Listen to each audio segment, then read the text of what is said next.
Soirée contes et nouvelles. Il nous faut une jeune fille pure, sans tache, qui représentera la vertu et la chasteté. Pour assurer sa rédemption, Marianne Chazelle s'expose à la tentation. Qu'on fouille ma vie! Mon passé répond de mon avenir! Puis une folle journée à Paris qu'Eddie Mitchell et Marianne Chazelle n'oublieront pas. Monsieur, j'espère ne plus jamais vous revoir. Le rosier de Madame Husson et la cagnotte, demain soir dès 20h35 sur France 2. France 2, toujours là pour votre fiction, avec Groupama.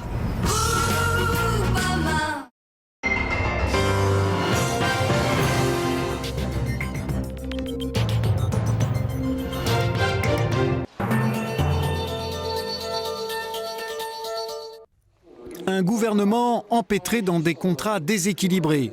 C'est ce que dénoncent les sénateurs dans un nouveau rapport sur l'Agrippa. Après 6 mois de travail, voici la 3e enquête menée par une vingtaine de sénateurs. 170 pages consacrées aux contrats passés entre les industriels pharmaceutiques et le gouvernement.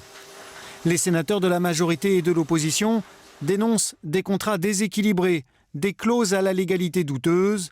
Conclusion, les producteurs de vaccins n'ont pas laissé beaucoup de choix au gouvernement. Autrement dit, les industriels auraient imposé leurs règles. Aucune des clauses figurant dans ce contrat n'était révisable, ce qui fait qu'il a été obligé de passer une commande avec le laboratoire GSK de 50 millions de doses, alors qu'il ne savait pas s'il faudrait 2 injections ou 1 injection. Et il n'a pas su négocier avec ce laboratoire une clause qui aurait permis de réduire de moitié la quantité de vaccins commandés. Le rapport dénonce également le flou des livraisons de vaccins, l'absence de garanties concernant leur efficacité, la surestimation constante du risque, bref, le gaspillage des fonds publics. Aucune réaction ce matin de Roselyne Bachelot. Elle devrait entamer une réflexion pour éviter de nouvelles erreurs. Ces petites pierres sales, comme les appelle Naomi Campbell, seraient des diamants du sang. Voici leur pays de provenance, la Sierra Leone. 10 ans de guerre civile, près de 200 000 morts, des milliers de mutilés et autant d'adolescents enrôlés de force comme enfants soldats. Pour financer leur guerre, les rebelles ont vendu des milliers de diamants. Concrètement, ils les envoyaient de Sierra Leone à leur allié libérien Charles Taylor. De là, le président se serait envolé pour l'Afrique du Sud, où il aurait vendu l'essentiel de son stock. Avec l'argent, il aurait acheté des armes en retour pour ses alliés sierra-léonais. Naomi Campbell affirme, elle, qu'elle n'a pas conservé ces diamants et qu'elle les a donnés à une organisation humanitaire.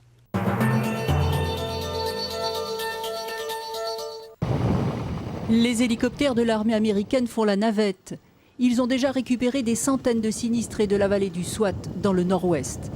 Le nombre de Pakistanais affectés par les inondations a dépassé jeudi 4 millions de personnes.